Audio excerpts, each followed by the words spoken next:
අද අපි කියන මොඩර්න් ටෙක්නොලොජිත් එක්ක අධ්‍යක්ෂකතුමනි ඔබතුමා මේ කාර්යභාරයට ප්‍රවේශ වෙලා තියෙනවා. අපි කොළඹ විශ්වවිද්‍යාලයේ පරිගණක පීඨයට ඇඟිලි සලකුණු ඉගැන්නුවා. ඔවුන් අපිට කම්පියුටර් ඉගැන්නුවා. අපි වසර 2.5ක් 3ක් තිස්සේ දඟලලා අපි හදාගත්ත මෘදුකාංගයක් නැත්නම් software එකක් ශ්‍රී Lankan automated fingerprint identification system කියලා. මේක අහන් ඉන්න යම්කිසි කෙනෙකු ඔහු රථවාහන වැරද්දකට ඔහු එහෙම නැත්නම් ඔහු යම්කිසි වරදක් සඳහා පොලිසියට අත්අඩංගුවට පත් වෙනවා නම් ඔහු ලේඛනගත වන්නේ කෙසේද? කඩිනමින් ඔහු ගැන සොයා ගැනීමේ ක්‍රමයක් ශ්‍රී ලංකා පොලිසියට තිබේද? ඕනෑම වරදකට රථවාහන වරදකට පවා අත්අඩංගුවට පත් වුණොත් ඒකට අපි කියනවා arrested monitoring information system කියන. ඒකේ ප්‍රවේශය සෑම පොලිස් ස්ථානයකටම දීලා තියෙනවා. යම්කිසි කෙනෙක්ව සැකපිට අත්අඩංගුවට ගත්තොත් ඒ වෙලාවෙම පොලිසියට පුළුවන් ඔහුගේ පසුබිම බලලා අත්‍තරම ඔහු කිසිම සිදුවීමකට සම්බන්ධ නැති පුද්ගලයෙක් නම් ඒ වෙලාවෙම ඔහුව මුදා හරින්න. අපරාධයකට යන්න කලින් බේරගන්න එක තමයි අපේ පළවෙනි සැලැස්ම. අපි අර බොහෝ වෙලාවට අපේකම කියන එක හිතේ තියාගෙන නෑ මගේ පුතා එහෙම නෑ මගේ දුව එහෙම නෑ කියලා.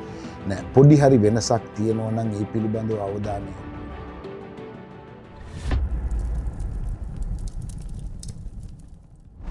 සියලු දෙනාටම ආයුබෝවන් වණක්කම් අස්සලාමු අලයිකුම් සියලු දෙනාටම සුබ උදෑසනක් ප්‍රාර්ථනා කරමින් අද විශේෂයෙන් ශ්‍රී ලංකා පොලිසියේ මාධ්‍ය කොට්ටාශයට අද අපි සුවිශේෂී අමුත්තෙකුට ආරාධනා කළා. මෙතුමා ශ්‍රී ලංකා පොලිසියේ අපරාධ වාර්තා කොට්ටාශයේ අධ්‍යක්ෂකතුමන් ජ්‍යෙෂ්ඨ පොලිස් අධිකාරී MTT රුවන් කුමාර මැතිතුමන්. වසර 35කට ආසන්න සේවා කාලයක් හිමි මෙතුමා පරිණත අත්දැකීම් අපරාධ විමර්ශකයෙකු හැටියට අපි හඳුන්වලා දෙන්න පුළුවන්. අපේ අද මේ සාකච්ඡාවේ මුඛ්‍ය පරමාර්ථය වෙන්නේ විශේෂයෙන් ඔබ දන්නවා සමස්ත ශ්‍රී ලංකාවේ ක්‍රියාකාරී කොට්ටාශ ඒ වගේම ප්‍රාදේශීය කොට්ටාශ තියෙනවා. ඔබ දන්නවා ශ්‍රී ලංකා පොලිසියේ වපසරියේ පොලිස් ස්ථාන 610කට ආසන්න ප්‍රමාණයක් ශ්‍රී ලංකා පොලිසියට හිමි. ඉතින් අපේ මාධ්‍ය කොට්ටාශයට අවශ්‍යතාවයක් තිබ්බා විශේෂයෙන් මහජනතාව මේ ක්‍රියාකාරී කොට්ටාශව හරහා සිදුවන සේවාව පිළිබඳව දැනුවත් කිරීමේ අවශ්‍යතාවයක් අපිට එළඹිලා තිබුණා. ඒක ගම්‍ය කරගනිමින් තමයි අද මේ සුවිශේෂී මඟ පෙන්වීමක් විශේෂයෙන් මහජනතාවට අපරාධ වාර්තා කොට්ටාශයෙන් එහි වපසරිය, එහි ආරම්භය, එහි මූලික මුඛ්‍ය පරමාර්ථය, ඒ වගේම මහජනතාවට දිය යුතු අවවාද දැනුවත් කිරීම සම්බන්ධයෙන් තමයි අද අපි මේ අධ්‍යක්ෂකතුමන් මෙම ස්ථානයට කැඳුවේ. මේ නිසා මුලින්ම අපි අධ්‍යක්ෂකතුමන් ඊටම ගෞරවයෙන් සහ සාදරයෙන් මේ අවස්ථාවට පිළිගන්නවා. ආයුබෝවන් සර්. ආයුබෝවන් වණක්කම් අස්සලාමු අලයිකුම් සුබ දිනයක් වේවා සියලු දෙනාටම. ඒ වගේම මාව මෙම සාකච්ඡාවට කැඳවීම සම්බන්ධයෙන් මාධ්‍ය කොට්ටාශයේ අධ්‍යක්ෂ කුට්ල මැතිතුමා ඇතුළු ඔබගේ කණ්ඩායමට මම ස්තුතිවන්ත වෙනවා. Ladies and gentlemen, once again I wish to thank Mr.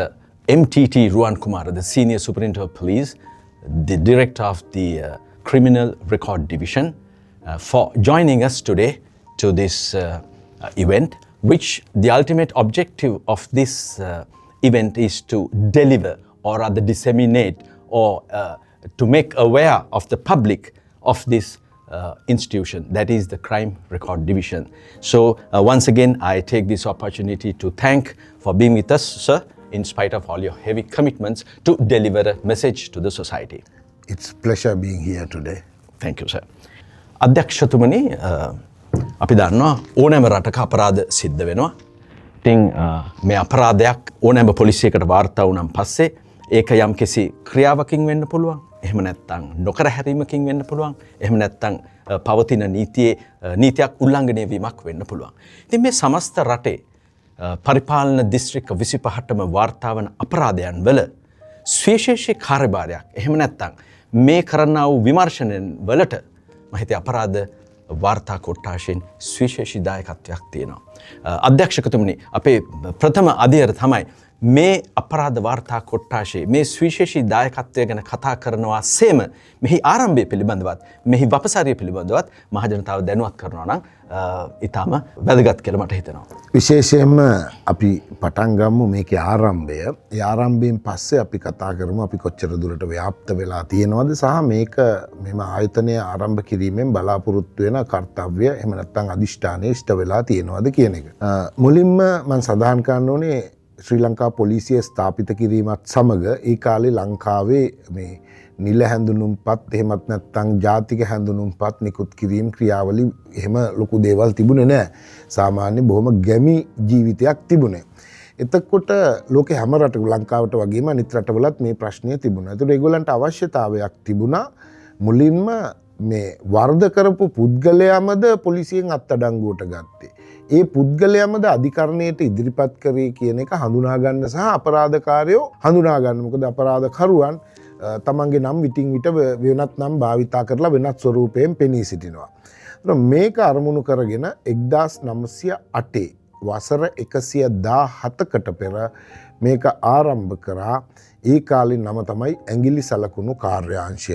ඒ වෙලාවේ මේ කාර්යාංශයෙන් කරපු ප්‍රධාන කාර්යය තමයි අධිකරණයෙන් වැරදිකරුවන් වෙන පුද්ගලයන්ගේ ඇඟිලි සලකුණු අරගෙන ඒව ගබඩා කරලා ඒ තනත්තන්ගේ පෙර වැරදි නැවත අධිකරණයට හෝ විමර්ශන නිලධාරීන්ට බාර දීම. එතකොට ජාතික අපරාධ ලේඛනාගාරය එහෙමත් නැත්නම් it can be called as National Criminal Registry ඒ මුල් අවස්ථාව වෙනකොට මේ ආයතනයේ අද ඒකට එම රාජකාරියට අමතරව විවිධ රාජකාරී ඔස්සේ ශ්‍රී ලංකා පොලිසිය විමර්ශන නිලධාරීන්ට උපරිම සහායක් ලබා දෙනවා. මම එක පැත්තකින් ශ්‍රී ලංකා පොලිසියේ කොඳුනාරටිය කියලා හැඳින්වුවොත් ඒකත් නිවැරදි. නමුත් මම අනික් දේවල් කතා කරන්න කලින් ශ්‍රී ලංකාවේ සියලුම රාජ්‍ය සේවයට දූෂණ චෝදනා විටින් විට එල්ල වෙනවා. විටින් විට ඒ චෝදනා ඔප්පු වෙනවා, සමහරක් විට ඔප්පු නොවෙන්නත් පුළුවන්. හැබැයි මෙම ආයතනයේ වැඩ කරන්නේ සියලුම දෙනා පොලිස් නිලධාරීන් 1000කට ආසන්න සංඛ්‍යාවක් මේකේ සම්බන්ධිතව රාජකාරී කරනවා.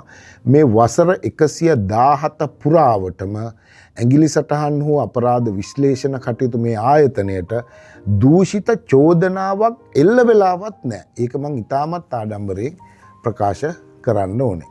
එතකොට ඒ ඉස්සර මේකට කිව්වා මේ ෆිංගර් ප්‍රින්ට් එකත් එක්ක තවදුරට දියුණු වෙනකොට technical branch of the Sri Lanka police කියලා. ශ්‍රී ලංකා පොලිසියේ තාක්ෂණික අංශය. ඒක කාලයත් සමග දැන් මේ ටර්ම් එක වෙනස් වෙලා තිනවා. දැන් ඇත්තටම කිව්වොත් ශ්‍රී ලංකා පොලිසියේ ව්‍යවහාරික අංශය කියලා. ඉතින් මේ ගැන අපි ඉදිරියට කතා කරමු. මේ ආයතනයේ ව්‍යාප්තිය මෙතනින් කොහොමද ඉස්සරහට ගියේ කියන එක බුදුල මහත්මයා. අධ්‍යක්ෂකතුමනි බොහොම ස්තුතියි, ඔබ හොඳ ප්‍රවේශයක් ආරම්භයක් ලබා දුන්නා. නිසා අද අපි කතා කරන්නේ වසර 117ක පැරණි. ඒ වගේම 1908 ආරම්භ වෙච්ච මේ ඊටාම සුළු ක්‍රමවලින් ආරම්භ වෙච්ච එක අද මම හිතේ පතාකයක හැටියට දැවැන්ත මෙහෙයක් ශ්‍රී ලංකා පොලිසියට විශේෂයෙන් විමර්ශන කටයුතු සඳහා ආධාර දෙනවා. කියන්නේ වසර 1908 ආරම්භ කරපු මේක අද අපි කියන මොඩර්න් ටෙක්නොලොජිත් එක්ක අධ්‍යක්ෂකතුමනි ඔබතුමා මේ කාර්යභාරයට ප්‍රවේශ වෙලා තියෙනවා. ඉතින් මගේ මතකයේ දෙවෙනි අධ්‍යක්ෂකතුමනි ඔබතුමා මෑත කාලයේදී මේ රටින් පිටවී යන්නට බැහැර වෙන්නට ගත් උත්සාහයන් වල ප්‍රතිඵලයන් හැටියට සමහර අපරාධකාරයෝ එයාපෝට් එකේදී අපි හඳුනාගෙන යම් යම් ප්‍රවේශයන් සඳහා ඔවුන් අත්අඩංගුවට ගැනීම සඳහා ක්‍රමවේදයක් ඔබ හදාගත්තා. මේ වන විට මේ 2025 වසර වෙනකොට අධ්‍යක්ෂකතුමනි ඔබ විසින් හඳුන්වා දීපු ඒ වැදගත් ප්‍රවේශයන් පිළිබඳව මහජනතාව දැනුවත් කිරීමේ අවශ්‍යතාවයක් අපිට තියෙනවා. මගේ අපරාධ වාර්තා කොට්ටාශය නිලධාරීන් ඇඩ්වාන්ස් ටෙක්නොලොජි එක යොදාගෙන එහෙමත් නැත්නම් අපරාධ විමර්ශනයට විද්‍යාව යොදාගෙන ඒකට තමයි අපි ෆොරෙන්සික් සයන්ස් කියන්නේ සම්බන්ධ වෙලා තියෙනවා. දැන් මේ 1908 පටන් ගත්තු ඇඟිලි සටහන් සංසන්දනය කිරීම පියවි අපි සාමාන්‍ය ඇහෙන් තමයි පුද්ගලයන්ගේ අත්දැකීම් මත කරේ යම් යම් වර්ගීකරණ ක්‍රම හදාගෙන. නමුත් දිනෙන් දින අපරාධ සහ මහජනතාව රටේ වැඩි වෙනකොට අපිට මේක තවත් මේ සාමාන්‍ය මැනුවලි කිරීමේ හැකියාවක් නැතුව යනවා. එතකොට සාමාන්‍යයෙන් මේකට තියෙනවා ඔටෝමේටඩ් ෆිංගර්ප්‍රින්ට් අයිඩෙන්ටිෆිකේෂන් සිස්ටම් කියලා ක්‍රමවේදයක්. ඒ කියන්නේ ස්වයංක්‍රීයව ඇඟිලි සටහන් මාර්ගයෙන් හඳුනා ගැනීම. මොකද තනි පුද්ගලයෙක් මැනුවලි මේක බලනකොට ලොකු කාලයක් ගත වෙන නිසා. දැන් මේ වගේ සොෆ්ට්වෙයාර් එකක් වෙනවා සාමාන්‍ය ලෝකෙ පිළිගත්තු සොෆ්ට්වෙයාර් 5ක් විතර වගේ තමයි තියෙන්නේ. ඒ වගේ සොෆ්ට්වෙයාර් එකක් සාමාන්‍ය US ඩොලර් මිලියන 40ක් විතර වෙනවා. අපි රුපියල් වලින් කිව්වොත් කෝටි 1200ක් වගේ නිකන් දල අගයක් වෙනවා. ඊට අමතරව මේ වගේ මෘදුකාංගයක් අපි හදුවාට ඊට පස්සේ අවුරුදු 5කට සැරයක් මේක අපි නඩත්තු කිරීමට ආයතනයකට බාර දෙන්න ඕනේ. ඒක 1 to 5 US මිලියන් ඩොලර්ස්. ඒ කියන්නේ ලංකාවේ රුපියල් වලින් ගත්තොත් මිලියන් 300 ඉඳලා 1500 දක්වා යන මුදලක්. ඉතින් අපි වසර ගාණක් පුරාවට බැලුවා ලෝකේ රටකින් මේක ආධාර වශයෙන් ගන්න. නමුත් අපිට මේකට හැකියාවක් ලැබුණේ නැහැ. මොකද ඊටාම මිල අධිකයි. අවසානයේ අපි 2012 වර්ෂයේ කාලේ මම මේ ආයතනයේ නියෝජ්‍ය අධ්‍යක්ෂවරයා හිටපු චම්පක සිරිවර්ධන මහත්මයාගේ එකතු වෙලා අපි කොළඹ විශ්වවිද්‍යාලයක එකට ඉඳගත්තා. අපි කොළඹ විශ්වවිද්‍යාලයේ පරිගණක පීඨයට ඇඟිලි සලකුණු ඉගැන්නුවා. ඔවුන් අපිට කම්පියුටර් ඉගැන්නුවා. අපි වසර 2.5ක් 3ක් තිස්සේ දඟලලා අපි හදාගත්ත මෘදුකාංගයක් නැත්නම් software එකක් ශ්‍රී Lankan automated fingerprint identification system කියලා. හොඳයි අධ්‍යක්ෂකතුමනි. අපි කවුරුත් දන්න විශේෂයෙන් පොලිස් නිලධාරීන් අතර හැම වෙලෙම හිතේ තියෙනවා අපි කියන AMIS පද්ධතිය කියලා. මම හිතන හැටියට මේ අධ්‍යක්ෂකතුමනි පණිවිඩයක් දෙන්න ජනතාවට මේක අහන් ඉන්න යම්කිසි කෙනෙකු පාර ගමන් කරනවා නම් ඔහු රථවාහන වැරද්දකට ඔහු අහු වෙනවා නම් එහෙම නැත්නම් ඔහු යම්කිසි වරදක් සඳහා පොලිසියට අත්අඩංගුවට පත් වෙනවා නම් ඔහුට අත්වන ඉරණම එහෙම නැත්නම් ඔහු ලේඛනගත වන්නේ කෙසේද? කඩිනමින් ඔහු ගැන සොයා ගැනීමේ ක්‍රමයක් ශ්‍රී ලංකා පොලිසියට තිබේද? මහජනතාව පිළිබඳ දැනුවත් වෙන්න අවශ්‍ය වෙයි. හොඳයි අපි අර ඔබතුමා කලින් කියපු facial recognition ඒ වගේ අලුත්ම තාක්ෂණය අලුත්ම දේවල් වලට යන්න කලින් මම මූලික පියවරක් එතෙන්දි කතා කරන්නම්. මේ අපි ළඟ තියෙනවා arrested monitoring information system කියලා. වර්තමානයේ වන විට ශ්‍රී ලංකා පොලිසියේ ඕනෑම වරදකට රථවාහන වරදකට පවා අත්අඩංගුවට පත් වුණොත් ඒකට අපි කියනවා ඔය arrested monitoring information system කියන එක. ඒ වගේම ඒකේ ප්‍රවේශය සෑම පොලිස් ස්ථානයකටම දීලා තියෙනවා. හැබැයි මේකේ වාසිය විමර්ශකයින්ට විතරක් නෙමෙයි. ශ්‍රී ලංකා මහජනතාවටත් තියෙනවා. දැන් ඉස්සර සැකපිට පුද්ගලයෙක්ව අත්අඩංගුවට ගත්තොත් ඔහුගේ අනන්‍යතාවය ඔහුට තහවුරු කරගන්න බැරි වුණොත් ඒ පිළිබඳව ලංකාවේ විවිධ ආයතන වලින් දුරකථන පණිවිඩ දීලා ඒවට උත්තර ආවට පස්සේ තමයි ඔහු නිදහස් පුද්ගලයෙක් කියලා අප දීලා හෝ නිදහස් කරලා යවන්නේ. නමුත් දැන් මේකේ වාසිය මහජනතාව පැත්තෙන් ගත්තොත් යම්කිසි කෙනෙක්ව සැකපිට අත්අඩංගුවට ගත්තොත් ඒ වෙලාවෙම පොලිසියට පුළුවන් ඔහුගේ පසුබිම බලලා ඇත්තටම ඔහු කිසිම සිදුවීමකට සම්බන්ධ නැති පුද්ගලයෙක් නම් ඒ වෙලාවෙම ඔහුව මුදා හරින්න.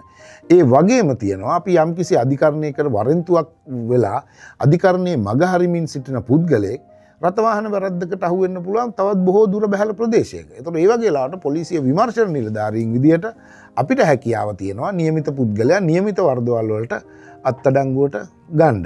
හොඳයි අධ්‍යක්ෂකතුමනි පණිවිඩය ඉතාම පැහැදිලි. ඒ නිසා අපි මහජනතාව හැටියට මේ පණිවිඩය විශේෂයෙන් මේ පණිවිඩය ලබා දෙන්නේ. ඔබ යම්කිසි වරදක් සඳහා ශ්‍රී ලංකා පොලිසියේ යම්කිසි අවස්ථාවකදී ඔබ අත්අඩංගුවට පත්වන්නේ නම් ඔබ පිළිබඳව යම්කිසි ලේඛනගතව අපරාධ වාර්තා කොට්ටාශයේ ඔබගේ නමින් ලේඛනගත වෙනවා කියන එක ඔබ අමතක කළ යුතු නොවේ. ඒ වගේම අධ්‍යක්ෂකතුමනි දැන් ඔබතුමා කිව්වා රථවාහන වැරද්දකට වුවත් මේ තත්ත්වය බලපානවා. ඒ නිසා මෙලෙස අපරාධ වාර්තා කොට්ටාශයේ ලේඛනගත වෙන ඕනෑම අයෙකුට විශේෂයෙන් අද අපි දන්නවා අම්මලා තාත්තලා තරුණ දූවරු පුත්තු තමුන්ට ඉදිරියේදී රැකියාවක් හොයන්න අපි හිතමු දේශීය වශයෙන් රැකියාවක් හොයන්න එහෙම නැත්නම් විදේශීය රටක රැකියාවකට යන්න උට ශිෂ්‍යත්වයකට යන්න යම්කිසි ආයතනයකට සම්මුඛ සාකච්ඡාවකට යන්න හැම වෙලාවෙම අධ්‍යක්ෂකතුමනි මේ පොලිස් වාර්තාවක් එහෙම නැත්නම් නිෂ්කාශන වාර්තාවක් ඉල්ලනවා. දැන් මගේ මතකයේදී වෙන අධ්‍යක්ෂකතුමනි මම මූලස්ථාන පොලිස් පරීක්ෂක මීගමුව සිටින කාලේ ඇතැම් අම්මලා තාත්තලා ඊටාම ගෞරවයෙන් පොලිසියට ඇවිල්ලා පුතාට සහතිකයක් දෙන්න කියලා ඉල්ලපුවම ඒ සහතිකයේ අන්තර්ගතය බැලුවම අධ්‍යක්ෂකතුමනි ඊටාම කනගාටුදායකයි. මොහු යම් යම් වරදවල් සඳහා සම්බන්ධ වී තිබීම හේතුවෙන් ඒ වාර්තාව දෙනකොට ඒ පුද්ගලයාට ඒ ඉල්ලුම්කරුට අයදුම්කරුට අවාසි සහගත අවස්ථා තියෙනවා. අධ්‍යක්ෂකතුමනි මේ ගැනත් යම්කිසි මතයක් අවබෝධයක් මහජනතාවට දුන්නොත් හොඳයි. ගොඩාක් හොඳ කාරණයක් පුදුලම මේ වෙලාවේ මතු කරේ. විශේෂයෙන්ම ලංකාවේ තියෙනවා සාමාන්‍ය වරදවල් සහ අපරාධ කියලා කියන වරදේ උච්චතම අවස්ථාව මහජනතාවට වෙන පීඩාව අනුව අපරාධය කියලා. අපි මත්ද්‍රව්‍ය ගත්තොත් මත්ද්‍රව්‍ය පාවිච්චි කිරීම ළඟ තබා ගැනීමත් මේ ගණයට වැටෙනවා. දැන් මේ වගේ මේ හැම කෙනෙක්ම අධිකරණයෙන් වරදකරු වුණොත් අනිවාර්යෙන් ඔහුගේ දත්ත අපේ වාර්තාවල තියෙනවා. ඒකට පොලිස් නිෂ්කාශන සහතිකයක් අවශ්‍ය වෙන අවස්ථා තුනක් තියෙනවා. එකක් තමයි විදේශගත වීම. ඒ විදේශගත වෙන්නේ මොකටද? එක්ක වැඩිදුර අධ්‍යාපනයට, එහෙමත් නැත්නම් රැකියාවකට, එහෙමත් නැත්නම් පර්මනන්ට් රෙසිඩන්ට් ස්ටේටස් වගේ හම්බ වෙලා. තවත් එක් අවස්ථාවක් තියෙනවා ශ්‍රී ලංකාවේ පිළිගත්තු රැකියාවකට යන්න. ඒ කිසිම කෙනෙක් කැමති වෙන්නේ නැහැ අපරාධ වාර්තාවක් තියෙන කෙනෙකුට තමන්ගේ රටේ අවස්ථාවක් හෝ තමන්ගේ ආයතනයේ රැකියාවකට යන්න.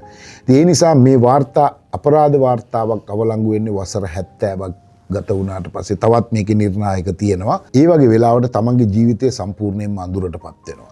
ඒ නිසා අනිත් එක මේක ගොඩක් අය ඉන්නවා මේ මත්ද්‍රව්‍ය වගේ වලට තරුණකමට ඇබ්බැහි වෙලත් ඉන්නවා. පොඩි කාලෙකට ඔය යාළුවොත් එක්ක අපි සාමාන්‍ය කතා කරන භාෂාවෙන් කිව්වා ආතල් එකට යාළු ෆිට් එකට.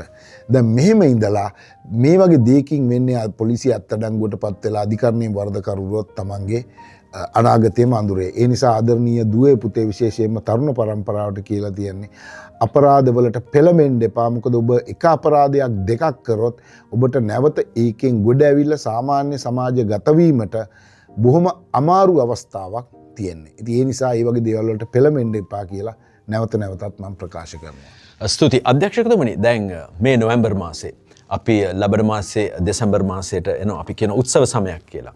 ඉතින් මේ උත්සව සමයේදී විශේෂයෙන් අපි හරි හම්බු කරගත් මුදලින් අපි ගන්නවා යතුරු පැදියක්, අපි වාහනයක් ගන්නවා, ඒ වගේම ත්‍රිවිල් රථයක් ගන්නවා, අපි විවිධ අවස්ථාවලදී විවිධ සංචාරයන් සඳහා ප්‍රවිෂ්ඨ වෙනවා. අධ්‍යක්ෂකතුමනි පණිවිඩයක් දෙන්න මහජනතාවට ඔබගේ යතුරු පැදිය, ඔබගේ ත්‍රිවිල් රථය, එහෙම නැත්නම් ඔබගේ වාහනය අස්ථානගත වීම, සොරකමට භාජනය වීම මේ පිළිබඳවත් මං හිතන හැටියට සුවිශේෂී කාර්යභාරයක් අපරාධ වාර්තා කොට්ටාශයෙන් සිද්ධ වෙනවා.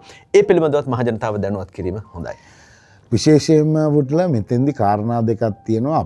අපි බොහොම හරි අමාරුවෙන් හම්බ කරගත්තු භාණ්ඩ ටික රැක ගැනීම අපිට වගකීමක් තියෙනවා. රටේ මම සාමාන්‍ය පුද්ගලයෙක් නම් මට ලොකු වගකීමක් තියෙනවා. ඒ වගකීම සමහරක් වෙලාවට පැහැර හරින අවස්ථා තියෙනවා. සමහරක් අය යනවා තමන්ගේ බයිසිකලේ. දැන් අපි දන්නවා රට පුරා යතුරු පැදි සොරකම් වෙනවා. අපි අත්අඩංගුවට ගන්නවා. නමුත් නැවතත් වෙනවා. මේ වගේ දෙයක් තියෙනවා. මෙහෙම තියෙද්දි සමහරක් අයගේ ලොක් එක හරියට වැඩ කරන්නේ නැහැ. වෙන යතුරකින් අරින්න පුළුවන් කියලා දැන ඒ සුළු මුදලකට ඒක රිපෙයාර් කරන්න නැතුව තමන් නොසැලකේ. සමහරක් අය යතුර කටේ තියලා ගමන් බිමන් යනවා ස්ටාර්ට් එකේ. බැටරිය බැහැලා නිසා තල්ලු කරන්න වෙන නිසා ස්ටාර්ට් එකේ තියලා යනවා. එතකොට ඒ වගේම තමයි සමහරක් අය ගෙවල් වල ඕනෑම කෙනෙක් දන්නවා මල් පෝච්චියට පාපිස්සයට යතුර තියලා තියෙනවායි කියලා. ඉතින් මේ වගේ දේවල් තමනුන් අතිනුත් වළක්වා ගන්න ඕනේ. ඒක අපරාධ නිවාරණය. ඒකට කිසිම ප්‍රශ්නයක් නැහැ. නමුත් යම් කිසි විදියකින් අපි කියමුකෝ අවාසනාවකට එහෙම දෙයක් සිද්ධ වුණයි කියලා.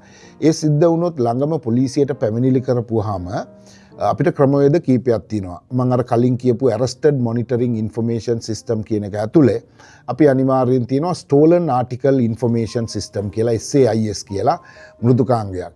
ඒකට පොලිසියට වාර්තා වුණු සැනින් අපි ඒකේ ලයිසන්ස් ප්ලේට් එකද, එන්ජින් නම්බර්ද, චැසි නම්බර්ද මේ සියල්ල ඇතුළත් කරනවා. අපි කියමු යම් කිසි පුද්ගලයෙක් මේක හොරකම් කරොත් ඔහු ඒ අංකයම භාවිතා කරන එකක් නෑ.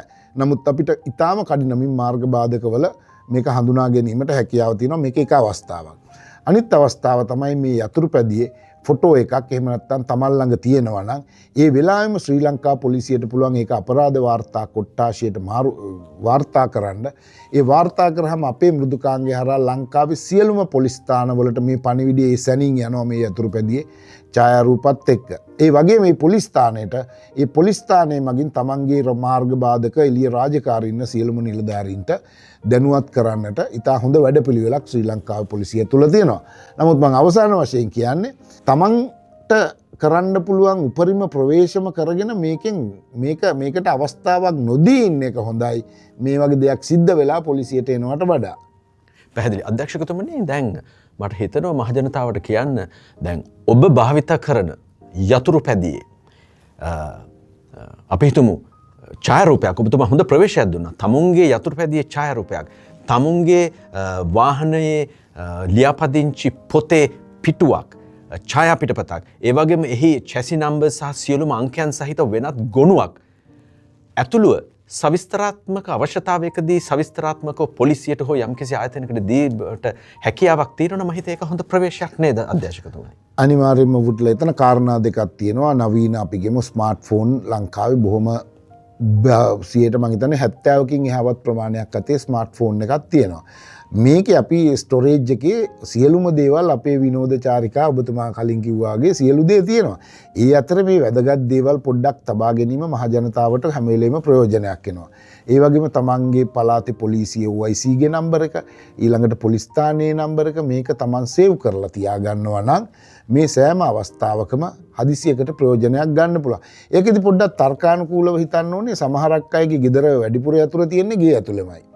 යතුර නැති වුණොත් ඉතින් ආයි කොහොමද දොර කඩන්න එනවා. ඒක ගේ ඇතුලේ තිබීමේ තේරුමක් නැහැ. එතකොට යම් කිසි දෙයක් තිබුණොත් වාහනේ ඇතුළෙම තියාගෙන මේක වැඩක් නැහැ. කාර් එකේ අමතර යතුර ඇහුවොත් තියෙන්නේ කාර් එක ඇතුළෙමයි. ඉතින් ඒ නිසා ඒ වගේ දේවල් ගැන යම් අවබෝධයක් ඇතිව හිටිනවා නම් පොලිසියට අපරාධ විමර්ශනය සහ අපරාධ නිවාරණයට ඉතාම පහසු අවස්ථාවක් එනවා. මම මේකෙන් කොයි වෙලාවත් මේ වාහන නැතිවීම සම්බන්ධයෙන් මහ ජනතාවට වගකීමක් එනවා කියන එක නෙමෙයි.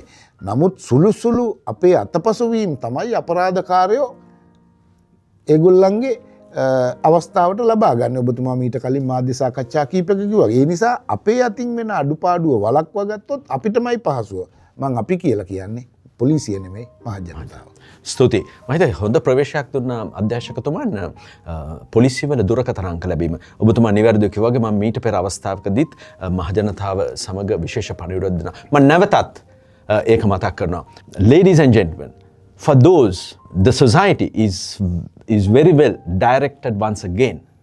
If there is any possibility, if you could get or collect the number of your police station, the officer in charge of your police station, or else the number of the respective police station, or else, you know, there are police constable or a police sergeant who will be taken care of your respective Grama Sevaka division. You better try to keep in touch with him. In any case of urgency, anybody who requires your assistance, support or guidance, the best way is to keep in touch with all those telephone numbers. And then Adhyakshakatumani, can I add something? Please do, sir. In case, Putla has clearly explained what you have to do, how you can save the numbers. But apart from that, the most important, just in case, unfortunately, you forgot everything or you lose everything. So you have to have the police headquarters number. It's Colombo 011 2421111. එක බිඳුවයි එකයි එක හැමෝටම මතක තියාගත්ත හැකි 242 You can dial to the police headquarters and like from there you can get the telephone number of respective police station and the officer in charge. ස්තුතියි. මම හිතන හැටියට අධ්‍යක්ෂකතුමනි අපි විශේෂයෙන් දැන් අපරාධයන් ගැන කතා කළා. අපරාධවල විමර්ශනයේදී විමර්ශකයෙකුට දෙන කාර්යභාරය පිළිබඳ ඉතා මැනවින් ඔබතුමා පැහැදිලි කළා මහ ජනතාවට. ඒ නිසා මේ ඉදිරියේදී මේක අහගෙන ඉන්න අම්මා කෙනෙකුට තාත්තා කෙනෙකුට හිතනවා නම් යම්කිසි මේ රටේ අපරාධයක් වාර්තා වෙන විට මේ අපරාධ කොට්ටාෂෙන් ඔබට යම්කිසි පණිවිඩයක්වත් අපි දෙන්න බලාපොරොත්තු වෙනවා. දැන් ඔබ දන්නවා මේ වෙන විට මේ සමස්ත රටේ මත්ද්‍රව්‍ය ජාවාරම එහෙම නැත්නම් සංවිධානාත්මක අපරාධ දැන් ඔබගේ තරුණ දූවරු පුත්තු මේ මත්ද්‍රව්‍ය ජාවාරමට එහෙම නැත්නම් විවිධ වූ සංවිධානාත්මක අපරාධ වලට දැන හෝ නොදැන සම්බන්ධ වීමේ ප්‍රවේශයක් අපි දකිනවා. ඒ නිසා අධ්‍යක්ෂකතුමනි මේකේ තියෙන භයානක තත්වය දැන් අද අධ්‍යක්ෂකතුමනි මේ වෙන විට මේ රට තුල සෑම පොලිස් ස්ථානයකම එහෙම නැත්නම් සෑම ප්‍රාදේශීය ලේකම් කාර්යාලයකම තමුන්ගේ දුවට පුතාට ලොල් වෙච්ච බවක් එහෙම නැත්නම් මේකට ඊටාම ලෙස මේ ඇබ්බැහි වෙච්ච කෙනෙකුට පුනරුත්ථාපනය කිරීම සඳහාද මේ වන විට ප්‍රවේශයක් මේ රජය අරගෙන තියෙනවා. ඒ නිසා ඔබ නැවත මතක තිබා ගන්න ඕනෑම ප්‍රාදේශීය ලේකම් කාර්යාලයකට එහෙම නැත්නම් ඕනෑම පොලිස් ස්ථානයකට ගොස් තමගේ පුතාට දුවට වෙලා තියෙන අබ්බැහි පිළිබඳ කතා කරගෙන ඒ අවශ්‍ය කටයුතු කරන්න පුළුවන්. අධ්‍යක්ෂකතුමනි මගේ ප්‍රවේශය මෙලෙස දැන හෝ නොදැන මේ සමාජයට නරක පූර්වාදර්ශයක් දෙමින් අවතීර්ණ වෙන්න හදන තරුණ තරුණියන්ට ඔබට මම හිතේ දෙන්නට පණිවිඩයක් ඇති. විශේෂයෙන්ම අපි හැම වෙලේම කියනවා ඉංග්‍රීසි කියමනක් තියෙනවා prevention is better than cure කියලා. ඒ වගේ අපරාධයකට යන්න කලින් බේරගන්න එක තමයි අපේ පළවෙනි සැලැස්ම. අපේ ආදරණීය අම්මලා තාත්තලාට වගකීමක් තියෙනවා තමන්ගේ තරුණ දරුවාගේ වෙනසක් තිබුණොත්. අපි අර බොහෝ වෙලාවට අපේකම කියන එක හිතේ තියාගෙන නෑ මගේ පුතා එහෙම නෑ මගේ දුව එහෙම නෑ කියලා. නෑ පොඩි හරි වෙනසක් තියෙනවා නම් ඒ පිළිබඳව අවධානය යොමු කරන්න. පළමුව දරුවා එක්ක කතා කරන්න.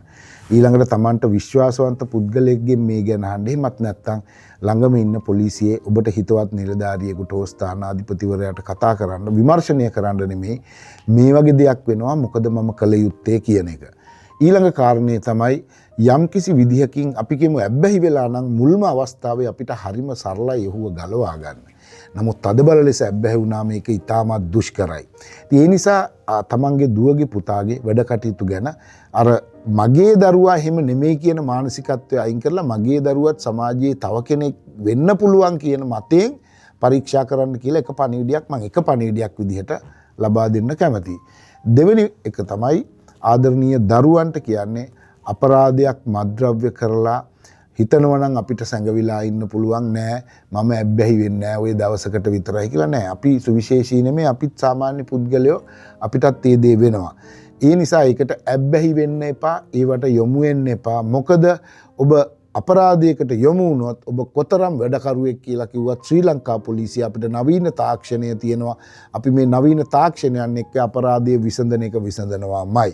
ඒක විසඳලා ඔබ අධිකරණයේ ඉදිරියට ගෙනියලා නීතිය හමුවේ කටයුතු කරනවා. ඒ නිසා අපරාධවලට පෙළඹෙන්න එපා කියන එක මොකද මේ අපරාධ රාමුවෙන් එළියට එන්න හරි අමාරුයි. පෙළඹෙන්න එපා කියන එක මම දෙකට කියනවා. අවසාන වශයෙන් කියන ඔබ යම් කිසි විදියක අපරාධකරුවෙක් වෙලා ඉන්නවා නම් ඔබට අවස්ථාවක් තියෙනවා ඒකෙන් මිදෙන්න. ඒ අවස්ථාවක් තිබුණොත් ඕනම වෙලාවක ඔබගේ පොලිස් ස්ථානාධිපතිවරු එහෙම නැත්නම් අපරාධ වාර්තා කොට්ටාශයට කතා කරලා මට කතා කරත් ඔබට ඒකෙන් මිදෙන්න අවශ්‍යතාවයක් තියෙනවා නම් අපිට සහයෝගය දෙන්න පුළුවන්. ඔබ කරුණා කරලා ඒකෙන් ඉවත් වෙලා යහපත් පුරවැසියෙක් වෙන්න කියන එක මම අපරාධ වාර්තා කොට්ටාශය අධ්‍යක්ෂ විදියටත් ශ්‍රී ලංකාවේ එක පොලිස් නිලධාරියෙක් විදිහටත් ශ්‍රී ලංකාවේ මහජනතාවගේ නියෝජිතයෙක් විදිහටත් මේ අවස්ථා තුනෙන්ම මම ඔබගෙන් ඉල්ලා සිටිනවා. හොඳයි බොහොම හරවත් වැඩසටහනක් සඳහා අපි ප්‍රවේශ වුණා. මං හිතන හැටියට මේක අහන් ඉන්න අම්ම කෙනෙකුට තාත්තා කෙනෙකුට යම්කිසි පණිවිඩයක් ලැබෙන්නේ නැති දෙවරක් ඔබ සිතා බැලිය යුතුයි. අධ්‍යක්ෂකතුමා ඊටම කිව්වා දුවෙකුගේ පුතුගේ කතාබහේ වෙනසක් හැසිරීමේ වෙනසක් සංගමයේ වෙනසක් තියෙනවා නම් ඔබ පමා විය යුතු නොවේ.